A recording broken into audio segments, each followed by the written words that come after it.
Maraming tao ang hindi alam ang tamang dapat gawin kapag nakagat ng aso.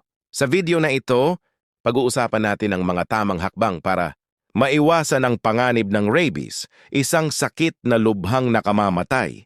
Kaya makinig ka hanggang dulo dahil ang impormasyon na ito ay pwedeng magligtas ng buhay mo o ng iyong mahal sa buhay. Safe first at magdasal tayo sa Diyos dahil mahalaga ang ating buhay. Ano ang rabies? Alam mo ba na ang rabies ay isang viral infection na nakukuha mula sa laway ng hayop, karaniwan ay aso, pusa o paniki na may rabies? Kapag ang isang taong nakagat ng aso na may rabies at hindi ito nabigyan ng tamang lunas, ang virus ay pumapasok sa ating mga nerves at umaabot sa utak. Pag dumating na ito sa utak, lumalabas na ang mga sintomas. At sa puntong iyon, halos imposibleng gamutin. Kaya, mahalaga na agad kumilos sa loob ng mga unang oras matapos makagat ng aso. Ano ang dapat gawin agad kapag nakagat ng aso? Kung makakagat ka ng aso, unang-una, huwag kang matataranta. Kailangan mong agad hugasan ang sugat gamit ang umaagos na tubig at sabon, kahit anong sabon, ang hindi bababa sa 15 minuto. Bakit?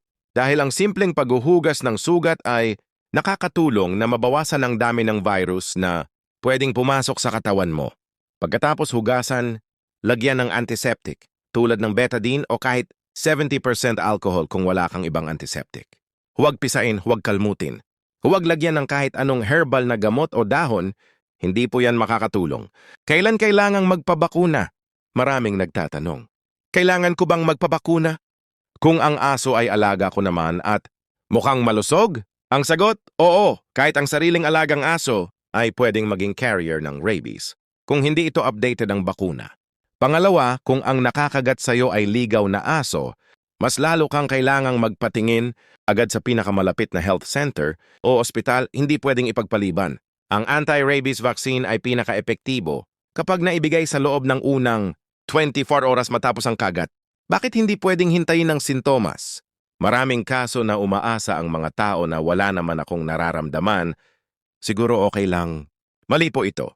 Kapag lumabas na ang sintomas ng rabies, gaya ng sobrang takot sa tubig, sobrang laway pagkalito, pangingisay, wala nang lunas. 100% fatal na po ang rabies sa stage na yan. Kaya habang wala pang sintomas, habang maaga pa, yun ang window of opportunity mo na makapagpagamot. Ito ang dahilan kung bakit napakahalaga ng maagang aksyon. Kaya tandaan, una, hugasan ang sugat. Pangalawa, lagyan ng antiseptic. Pangatlo, magpatingin agad at magpabakuna. Pang-apat, huwag maghintay ng sintomas. At pinakaimportante, huwag umasa sa mga tradisyonal na lunas. Walang bisa ang tawas, dahon, hilot o kahit anong tandok. Ang tamang lunas ay nasa ospital.